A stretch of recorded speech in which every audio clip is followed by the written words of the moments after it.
Kalau itu adalah golongan pejuang-pejuang nafkah di Genzi, kita fasilitasi dan saya kira sudah dihitung kayak kita kantor sewa, coworking gratis dan minumnya lah ya supaya mereka fokus dalam produktivitas kerjanya kira-kira begitu. Sebenarnya ini kegiatan cek kesehatan dan pengobatan gratis buat masyarakat yang kita lakukan, yang rencananya memang ada di puluhan titik di wilayah daerah khusus Jakarta. Nah, sekaligus juga meneguhkan dukungan kami ke Bang Ridwan Kamil dan Suswono, dan khususnya sekarang ini Bang Ridwan Kamil, gubernur kita hadir langsung ke kantor atau markas Rampai Nusantara, yang insya Allah nanti ke depannya Rampai Nusantara akan terus memberikan layanan masyarakat terutama di kesehatan ya, tentang pengobatan gratis. Karena menurut kami kalau Bang Ridwan Kamil jadi gubernur Jakarta nanti sudah membangun kotanya maju pesat, warganya juga harus sehat. Itu aja sih sebenarnya. Dan kami ucapkan terima kasih Bang Ridwan Kamil sudah hadir. Ya Bang Emil, mungkin ada arahan khusus untuk Rampai Nusantara? Kita dulu nyari angle-nya yang panas. Ini silo turun mantul. Ya rekan-rekan media, alhamdulillah setiap hari ada belusukan, ada kunjungan, ada temu warga, ada deklarasi. Ini satu dari sekian jenis ekspresi betapa yang mendukung pasangan Ridho ini kan banyak sekali ya.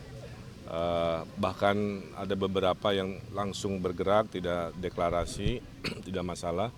Nah, salah satunya adalah organisasi Rampai Nusantara yang secara nasional sudah besar untuk wilayah Jakarta memberikan dukungan. Bahkan Pak Mardiansyah menyampaikan pernah mendeklarasikan jauh-jauh sebelum saya berjodoh di Jakarta.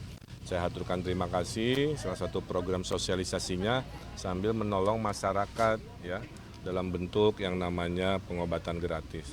Mudah-mudahan di sisa 5-6 minggu ini sosialisasi dari organisasi ini bisa menguatkan kekuatan Ridho sehingga kita berdoa mudah-mudahan bisa menang dan mudah-mudahan menangnya juga satu putaran. Amin. Saya kira itu dan saya diberi jaket ya. Di lemari banyak sekali jaket berbagai deklarasi, ini salah satu yang paling keren.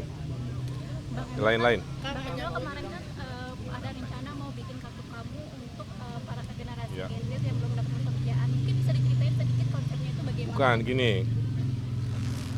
Jadi kartu-kartuan ini kan jumlahnya banyak, tuh ada KJP Plus, ya, ada kartu kesehatan, kartu disabilitas, kartu anak dan lain-lain ya. Ditambahi lagi namanya kartu anak yatim, gitu kan. Kemudian juga kartu petugas rumah ibadah, ya, kayak marbot di masjid atau ya petugas di gereja. Kan dompetnya kan nggak cukup, betul? Kalau 7 kartu atau kebanyakan, maka di era digital seperti ini kartunya cukup satu. Tapi kalau nanti di scan, di dalamnya ada fitur-fitur sesuai dengan haknya. Misalkan kalau dia disabilitas dan yatim kan nggak usah pegang 2 kartu, cukup di tap itu keluar statusnya dia seperti apa. Inilah kemudahan yang akan dihadirkan di era Jakarta menuju kota digital, membuat semua urusan dibikin sesingkat mungkin.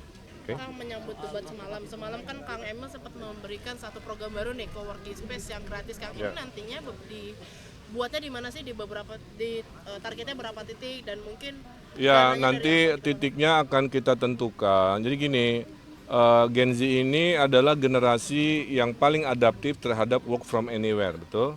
Orang tuanya mah tetap 9 to 5 di kantoran. Ini Gen Z-nya ini senangnya work from anywhere atau work from cafe dan lain sebagainya.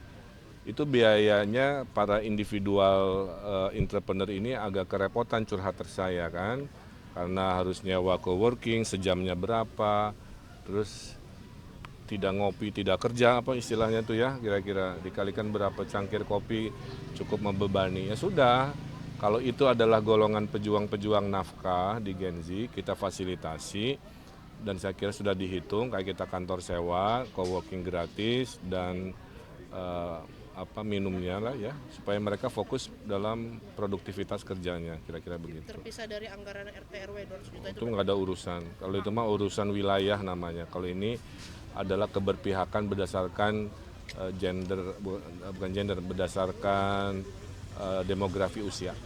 Kang, rencananya berapa titik, Kang? Ya sebanyak-banyaknya. Kan masih soal debat semalam, Kang. Kan setelah itu Pak Mardhani bilang bahwa debat Ahok Anies itu lebih seru ketimbang debat tadi malam, Kang. Karena katanya belum lepas nih, dan bahkan ada beberapa yang bilang Kang Emil dan Pak Suswono itu terlalu formal, gimana, Kang? Ya saya cuma menyampaikan debat itu kan bukan ring tinju ya. Jadi yang penting tuh pesan sampai. Pesan sampai itu bisa dengan cara kalem atau cara teriak-teriak. Kalau itu mah kepribadian dari paslonnya. Saya gayanya nggak bisa teriak-teriak kenceng. Saya gayanya santai, bukan ganteng kalem, terarah, tenang, gitu kan. Tiba-tiba Ridwan Kamil berubah, polanya kan jadi aneh, kelihatan maksain kan. Jadi mohon maaf kalau dirasa ekspektasi bahwa debat itu harus penuh dengan drama-drama, ya mungkin bukan saatnya. Nah, saya kira udah terakhir ya. Saya mau klarifikasi satu hal. Ini tolong dikutip, jangan dipotong ya. Silahkan kalimat dari mulut saya ini ditulis di kayak gini. Saya mendapatkan berita ya yang memang dalam pemilu ini selalu hadir namanya hoax, selalu hadir namanya salah tafsir, selalu hadir salah persepsi yang diviralkan. Hanya gara-gara menyebut maghrib mengaji, seolah-olah ada deklarasi Jakarta hanya untuk satu agama. Itu ya, ada majalah Tempo mengutip itu. Saya sampaikan satu hal, Jakarta adalah representasi Indonesia. Indonesia adalah Pancasila. Tuh. Maka setiap pemimpin harus menjunjung tinggi Pancasila. Dan nilai tertinggi kepemimpinan adalah adil untuk semua golongan. Tuh? Ya. Oleh karena itu, program-program semuanya harus adil merata ke semua golongan. Satu-satunya pasangan boleh cek di KPU yang menuliskan visi misinya ada tulisan manusia Pancasila hanya pasangan Ridho. Itu artinya kami sangat komit bahwa landasan berpikir pasangan Ridho pasti dasarnya hanya satu yang namanya Pancasila. Yang namanya program Maghrib Mengaji adalah programnya Pak Anies Baswedan. Oke. Yang waktu kita belusukan ada aspirasi untuk disempurnakan dan dilanjutkan. Maka saya sebagai calon gubernur yang sudah komit bahwa yang baik-baik dari pemimpin sebelumnya akan dilanjutkan, ya termasuk Maghrib Mengaji. Cuman akan disempurnakan supaya golongan agama lain yang setara pengkajian kitab atau apa, kita kasih fasilitasi juga. Saya datang lagi ke tempat lain, ada yang bilang, Pak, program Pak Ahok yang umrohkan marbot dihidupkan lagi. Saya bilang, mantap, kita akan laksanakan. Tapi jangan hanya agama Islam, saya bilang. Nanti yang petugas gereja, kalau pengen ke Vatikan, kita fasilitasi oleh sebuah acara. Okay? Agama lain atau pengen ke Yerusalem, silahkan. Atau agama lain pengen ke tempat suci lain, kita fasilitasi. Itulah rasa adil kami yang harus dipahami. Jadi gubernur Jakarta pastilah kami berdiri di tengah-tengah. Saya kira kurang lebih itu klarifikasinya ya, bahwa kami melanjutkan apa yang sudah dikerjakan, hanya disempurnakan dan lebih adilkan. Waktu saya wali kota gubernur, Bapak Ibu, ya, saya memberesi banyak izin-izin rumah ibadah non-muslim di Bekasi, di Bandung bersama Pak Bima Arya, Gereja Yasmin di Bogor, itu juga adalah komitmen yang sudah dilakukan. Membiayai paduan suara Katolik setahun sekali, itu juga kita lakukan. Kunjungan ke rumah-rumah ibadah untuk mendamaikan, memberikan rasa aman juga dilakukan.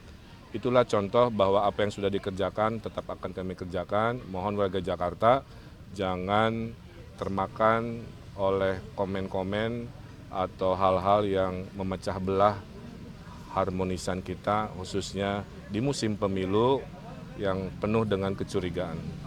Saya kira itu. Terima kasih, hatur nuhun. Assalamualaikum.